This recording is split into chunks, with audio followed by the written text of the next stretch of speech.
So you came from the corporate world and then you made the jump to startups, as opposed to what some people do. That's what they do from day one. They Correct. just work from startup to startup. Exactly. I'm sure that's got to be a culture shock, working from bigger companies who have their systems in place to a startup where things are rickety, you have to be very scrappy. What was that transition like? Yeah.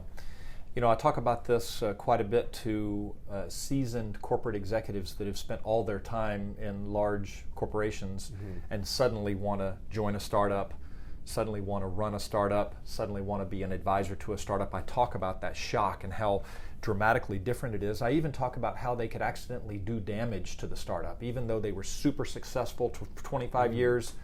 In IBM reaching executive ranks, they could actually do damage to a startup because the dramatic different ways that we do things.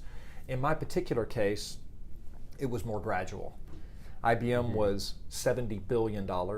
From there I went to a much smaller, but still $15 billion company. So smaller. To me, it felt noticeably smaller and more nimble, but $70 billion to 15. From there I went to a $100 million company. Still not a startup, but an order of magnitude below 15 billion. And from 100 million, I went to a $5 million company. And then from there, I went to a 0 million. So my adjustment was more gradual. Even though those jumps are kind of big jumps, I didn't do it in one fell swoop. So it wasn't as much a shock.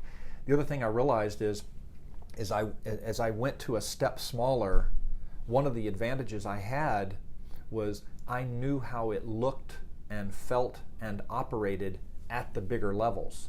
So when I found myself in a $100 million company, the thought of becoming a $500 million or billion or $10 billion company was not unfamiliar to me at all.